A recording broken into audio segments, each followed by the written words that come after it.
Okay.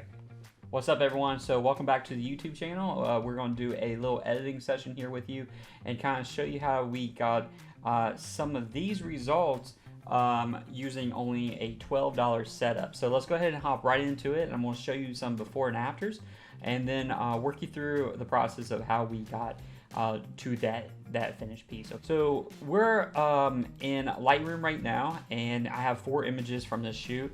Originally talking to this model, she wanted to do a dark witchy type of theme, and the first thing I thought in my mind would be a really great opportunity to use these LED lights that I have. These LED lights actually cost like 12 bucks on Amazon, and I didn't have like a pole, so I actually used a old broomstick and I wrapped it around and was able to cast these type of shadows that we have right here on her arms and everything. This is on a low setting, so what you really need to think of is wherever your source of light is coming from, this backlit here doesn't have to be very well lit. This is actually the lowest setting you have, and this is a raw image. This is directly out of the camera right here. And what we was able to do with it, I knew that I wanted to make this a lot darker. I knew I wanted to take the orange side out, because if you zoom in here and look, this type of red I wanted to keep, but this type of yellow all the way through here I wanted to take away. So let's go ahead and show you an after. So this right here is the after image. I love how the shadows look right through here, and you look how it is just perfectly well illuminated all the way through. And we took a lot of that yellow and that orange highlights completely out and gave this more perfect look. So in order to get this right here, we kept the exposure the same, because we shot this originally at with the 50mm lens with the ISO at 2500 at a 1.8/160th of a second. So with that being said, the shutter's already open quite a bit, so I didn't want to get it blurry. I still want to retain some detail from her eyes here, and then like some of this sharper silhouette that she has right here as well. So I wanted to retain that, so I didn't want to get it blurry. So this is as close as we could get. One other thing that I could definitely say is that if you are looking to do this type of shoot, then I recommend definitely a Lume Cube. Looks just like this right here. This is the Panel Go. It does like 3 different settings. You can also get the Pro that has multiple LED lights and colors in it, and you can actually do it through a Bluetooth setting on your phone. This is the one that I thought was really cool when it came to the actual red silhouette right here. If we go back to the settings, the shadows on it is completely cranked up. I took some of the highlights out, some of the whites, and increased the blacks. If you look on here, if we take that down and see how that moves, we can play with it. I wanted more of her in there and a little bit of that orange. So as you see, when we take it down, it becomes more like a little purple, reddish. I didn't want that. I wanted her to still be like the highlight from the light source. Actually, about right here is where a window is at from her living room. So having this, the light source directly on her right there was perfect. And then this is actually, we have the light standing right here. So let's look at another one, a little bit more of a harsher image when it comes to the light. So this is now the opposite. She's now facing directly into the LEDs, which was really good. And then on the soft side, you have all of her hair and everything here. This is going to be the original.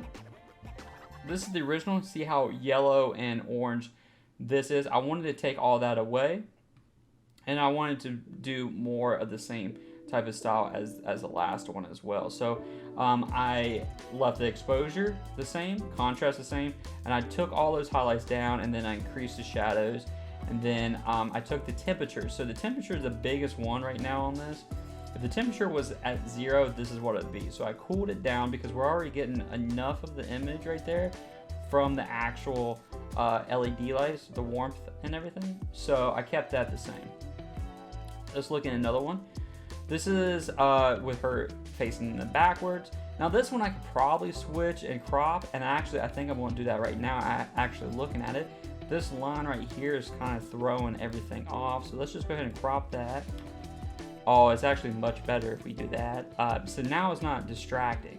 So you have this perfect like red gradient right through here. What's really good about these type of images is that, you know, this is a spontaneous shoot that we did, and we actually look like that we're in like a full studio. She knew going in she wanted to do one type of style, and that we didn't have very many pieces or that much natural light coming in. So having these LEDs in your arsenal, or even knowing how to use your lighting, can, you know, change the whole entire subject and the perspective of going through like shoots in the future as well. So it's something to think about, and it's also you know, something that I probably won't use that part. Okay. All right, so let's look at another one. So this one, I wanted just her eyes. Well, not only her eyes, but her face and her front of her body completely illuminated, but on the back, I wanted a little bit of this highlight. So if we zoom in on this and stuff, we see the detail. It's still there. I love this transition of harsh light to harsh red. I think it smooths it out perfectly, and you still can see the detail from her hair and everything, and then just a little bit of her whites of her eyes was right there. So that's what I loved about this one. This textured wall is actually from her apartment, and if you look at it, there's a little bit of a blur on it. So I did shoot this one, I believe, a little bit different. Yeah, 1/40th of a second. So just seeing that little bit difference, you may not notice it at first, but going into post editing, you'll see these slightly little blurs here and there and stuff on the image on the outside. But if you go to print this, you're going to see them, and it's not going to make for a very good finished piece. So I have this right here that I wanted to keep the gradient at the bottom, but then up the top there's hardly any res. So let's look at the before picture. This is the before.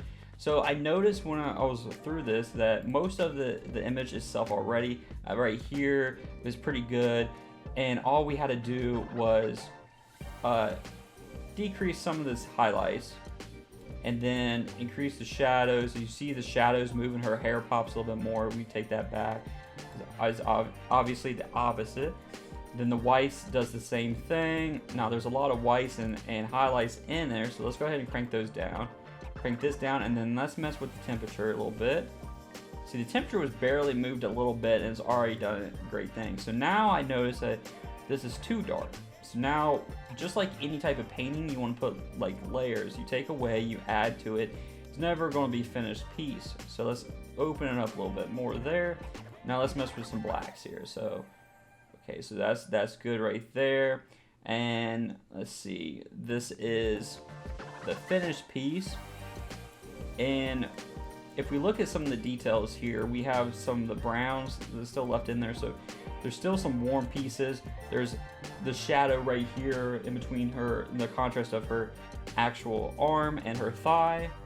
And let's see, where is it? Right here it is. So this, it looks smooth, but and then this one, it looks a little bit more detailed and stuff. So finding that good balance between the two is going to be the best. But yeah, so looking at forward, we wanted to basically create a red light type of style into this witchy vibe, and we was able to do it with only $12. So like I said, we took the LEDs, we wrapped it around a broom pole, and we set this up in the corner, and we just put this setting to low. We shot this one on 1/60th of a second at on a Sony, and with a 50mm at a 2500 ISO. Remember, when you're in low light and you crank up the ISO, you could get grainier images. So it's, you know, it's a perfect ballet of trying to find that perfect balanced image. But that's a quick little overview of this video. I hope you guys enjoyed some of the editing. There's going to be more of these as I walk through some of the process we did. And if you guys like, and if you have any questions, please comment, subscribe, and you guys have a great day.